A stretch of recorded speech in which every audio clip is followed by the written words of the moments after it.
questions in the room, so go ahead, Coach. All right, so we're real proud of the start we have on our recruiting class for this early signing, and put together what we think are some very good players. Very proud of our coaching staff and the effort that they did in a small period of time to get as many people as we have signed up. I believe we have 19. You can count them yourself. Anyway, Armani Archie, cornerback, 6'1", 175, Vallejo, California. El Cerrito, very fast and a tall corner, and we've got some taller corners in this class. Juvensley Bazil, running back, 5'10", 180, from Naples, Florida. Extremely fast running back, catches the ball out of the backfield well. Interestingly, born in Haiti, but just a high motor guy out there, and fast running back. Bryce Beekman is a safety, 6'2", 190, from Baton Rouge, Louisiana. Went to Scottsdale, Arizona Western. He's 3 for 2. He'll be here at mid-year.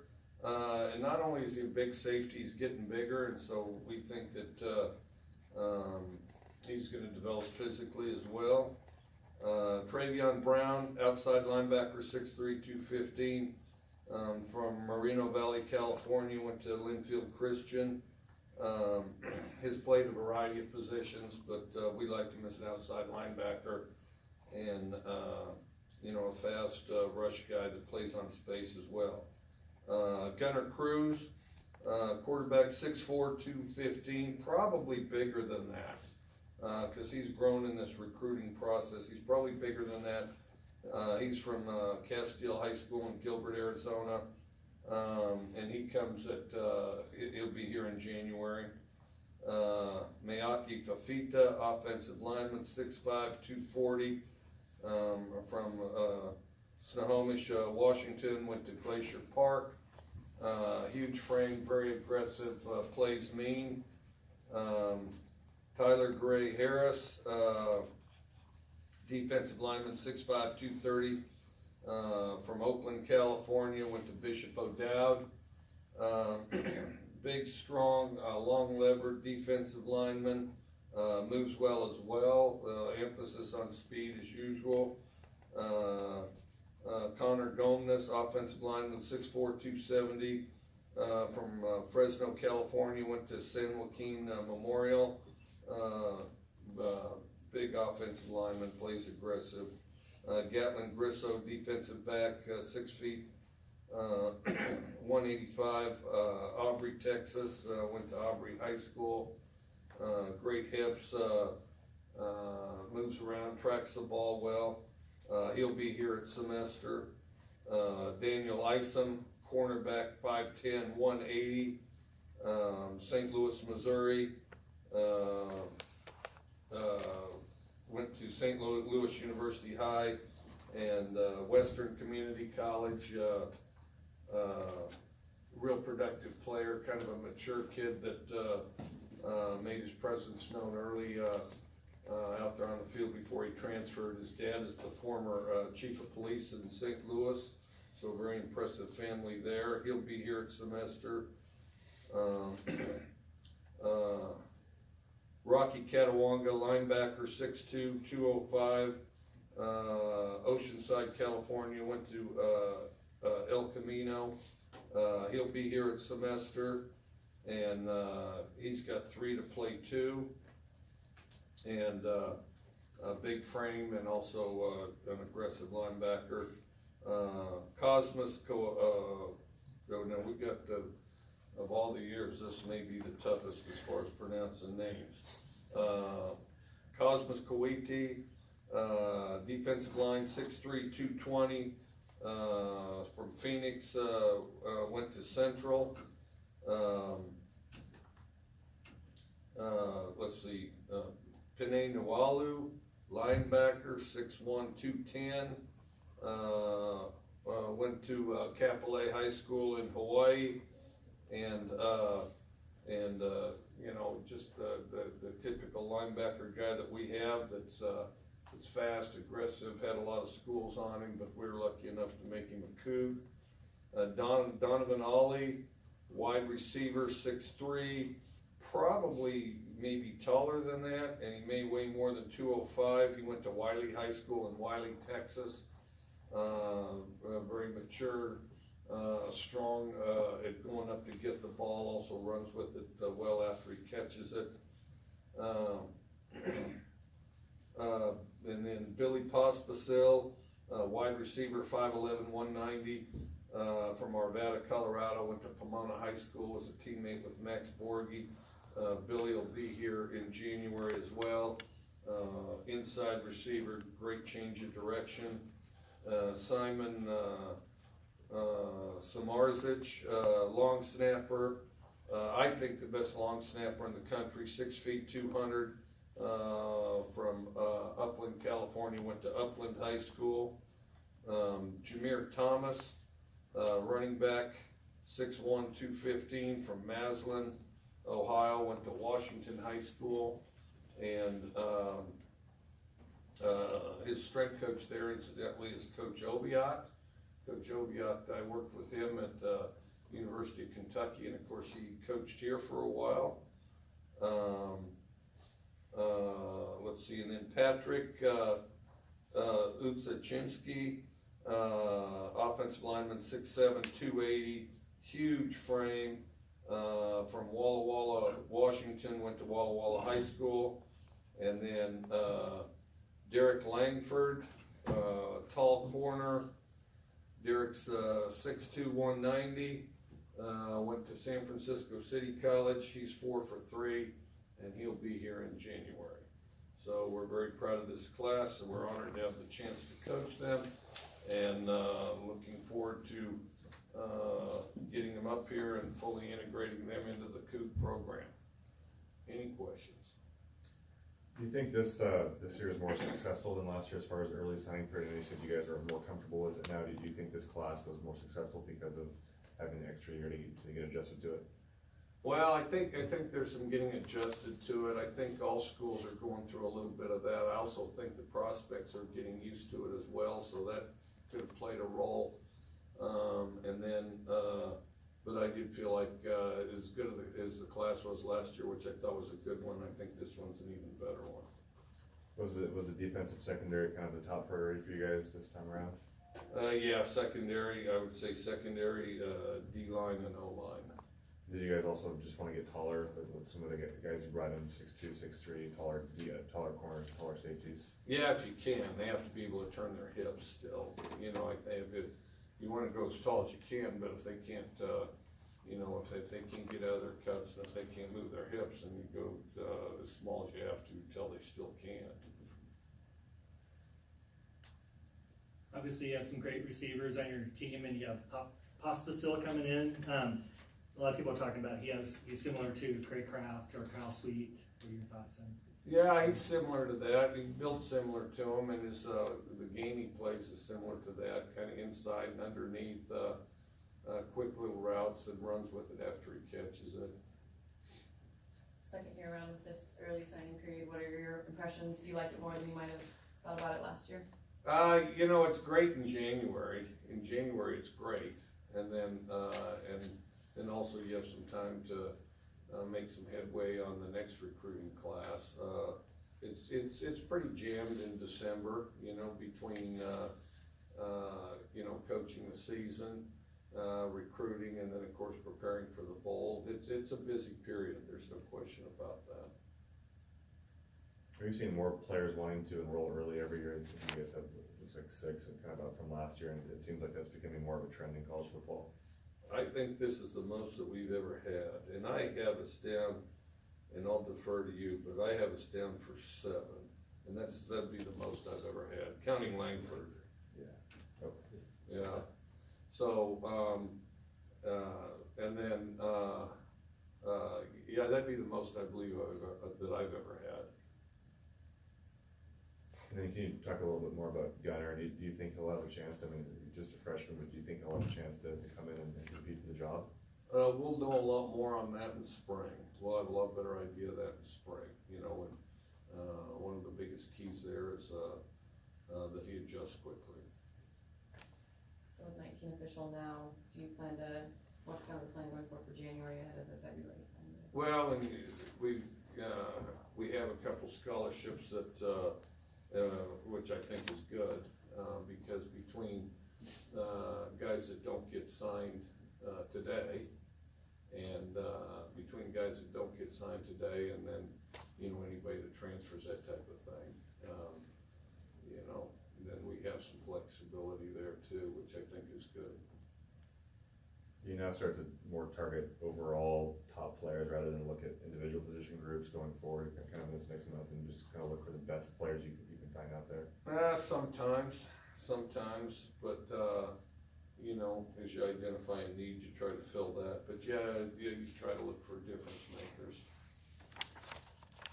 And what did you think of Cosmas Quete's story? I'm sure you heard that he was a refugee in Zimbabwe before he came here, and it seems like he's kind of been through a ton, and a pretty neat opportunity for him. Yeah, he definitely has, and I think he's really adjusted to things quickly, you know, does a good job in the classroom, is a very motivated guy that's had a lot of, you know, distractions in the process, and I think that's all the more impressive, and speaks to his character as far as, you know, able to overcome adversity and meet challenges. What's kind of your impression on the way that high school players are given stars? Because I know there's an article I read about the state of Washington, high school kids are getting more recognition than they have in the past. And I know, you know, you've turned guys that are 2, 3 stars into guys that have, you know. Well, stars are artificial on its face. I mean, that's, you know, you got recruiting services and media bases and stuff that assign these stars, and I don't recall ever calling in my entire career, which probably is nearly 30 years now, maybe even more. I don't recall ever calling any of those individuals and asking them what I should run on third down. So I certainly don't ask them who can play, because if I thought that they knew exactly who could play, they'd be invited to our staff meetings and given an opportunity to walk us through evaluations and tell us who we should recruit. And although there are those that attempt to do that, we find that it's the better approach is to think independently and recruit the guys that we feel the best about. I mean, some of that's a little bit like saying, you know, if I live next door to a doctor, then I ought to be able to do surgery, you know? And so, so next time you guys need an operation, somewhere in my neighborhood, the doctor, come to me and I'll go ahead and do the surgery, and we'll see how that turns out. And I'm pretty optimistic about it. I don't know about you. Any questions on the phone line for Coach? Mike, have you had anybody that you could compare Gunnar Cruz to in the past? It's always hard to compare these guys because they're always, you know, they've got a lot of individual qualities that, and that's one thing that I think is pretty important at the quarterback position is you gotta kind of be yourself and do it your way. And the guy that's good at being themselves, I think, is a more productive player. So I've always found that comparison's difficult. But he's a big, tall, strong guy. Let me think. Big, tall, strong guy. Reminds me some of a guy I recruited at the University of Oklahoma named Nate Hibble. But I think that, well, I think it also reminds me of a guy named Lance Funderburk that we had at Valdosta State that was a very good quarterback. You know, he's bigger than most of them that I've had, and he's also got some mobility and a real strong arm. And then, you know, but the personality as far as, you know, how that generates performance for the overall unit, I think is a very big part of it. I mean, he can do all the stuff. I mean, He's bigger than most that I've recruited. He's got a stronger arm than most, yet still has good feet, but he's an extremely talented guy, and then, and we're excited to, watch him as he comes out to lead the unit.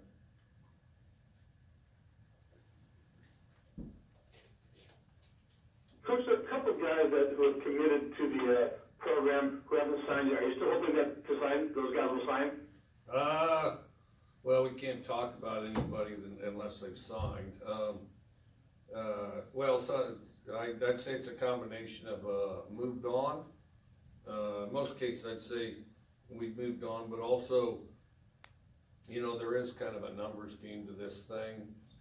We were hopeful that we would have, some open scholarships going into January, even though we had, a certain, a number of commitments that pretty well filled them up.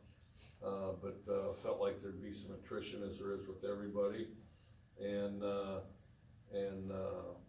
But I think it turned out quite well, cause we have about 3 scholarships left, and I think that's about the right number.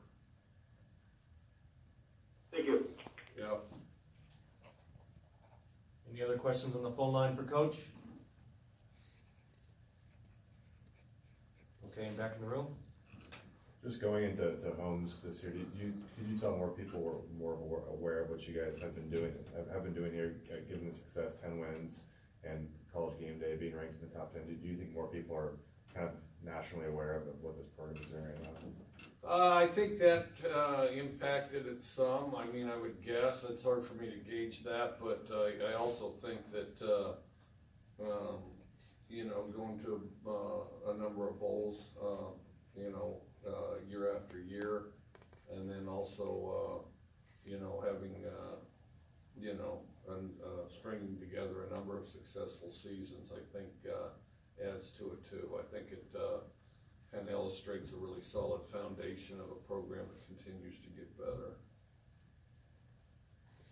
Have you guys started to take a different approach recruiting offensive linemen under Mason with the kind of more projectable guys that don't necessarily have the weight but are pretty tall and people who can kind of grow into bodies once they get here? Well, we've always done some of that. I mean, that's, the best current example of that really is Andre Dillard,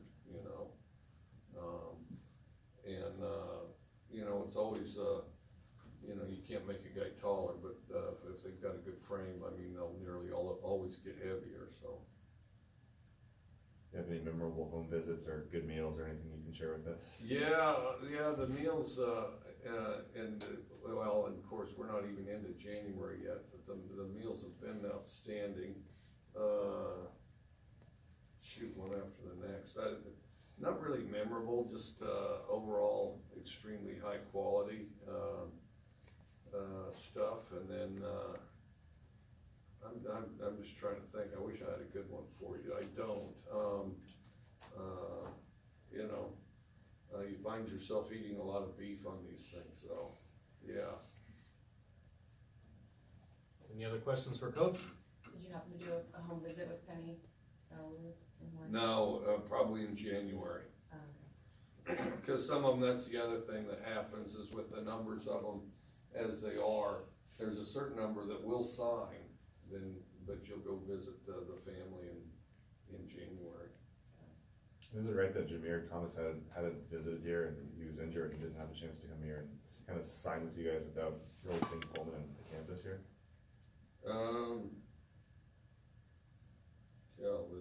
Yes, that is accurate. That is pretty accurate. rare? Yes, it is. And then, and he'll come visit in January. Did you play rugby at BYU? Yes. There was a player, Fafita, his dad played rugby at BYU. It says on the sheet here, I don't know if you. I wonder if that's the same one. Hang on, we better check that one out. He played in college, but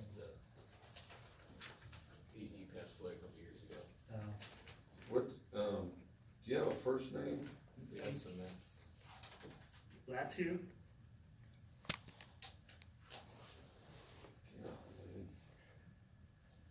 I wonder, cause I definitely, there was a guy named Daniel Fafita, that I played rugby with, a great guy, we called him Colmani, and I can't remember why. But just a great guy, always happy and bouncing around, and I'm not sure, I would be surprised if it's not at least in the same family, but I don't know if it's the same individual. You guys have recruited a few kind of former rugby players with Cosmos and Misi on campus right now. Do you think those guys generally turn into pretty good football players? Well, they run well, they run a lot, you know, so, and I think, soccer to a degree does some of the same things, because you have to run a variety of directions, you have to come out of your cuts, and, you know, and it's ongoing. And so, yeah, I have felt like there's been pretty good crossover. And then the other thing is nearly every one of the Polynesian players we've had have some rugby experience. And, as a matter of fact, one time, oh shoot, who was it? I'm trying to think. One time Hercules told me, so Hercules is like a nationally recognized wrestler. I go, why'd you quit wrestling? He says, you know, I wasn't really into wrestling, I was more into football, and then plus I wanted to play rugby with all my friends after school. So, and you'd see him like in Maui, like if you ever go there, if you're in Lahaina, you go by that field, they're playing rugby out there every night, you know. Anything else for Coach? There's like, I think about 6 players that are gonna be joining the team early or for, for spring. And I was wondering how that benefits the players that can come in early.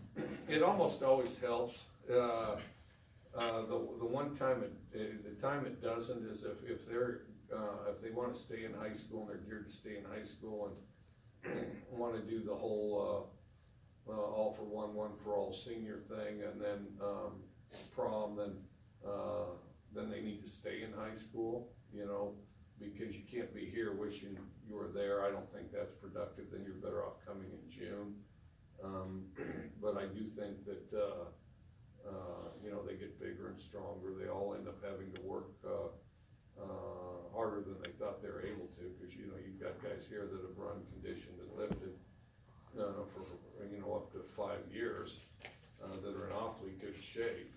But of course, those guys didn't start the way they are now, and then sometimes a guy in high school comes in, feels like he's in pretty good shape, and discovers what good shape actually is. And then, kinda like basketball, right? And then they discover what, good shape actually is, but it does get them adjusted. I think, it can also help them academically, and then, you know, cause there's less freshmen to really focus on, and you can, kinda lock in there, and then they still, of course, get summer school. And then you get spring ball, you know, to evaluate them. They get a quick gauge of where they're at, and then what they have to work on in the summer, and I think, that can be a clearer picture for them. The emphasis on junior college defensive backs, I think there's 3 of them. Is that kind of just knowing that you're gonna have 2 corners leaving and have a few kind of spots to fill next season? Well, we have 2 corners leaving. We're lucky enough to get some tall guys, that we felt like ran well enough.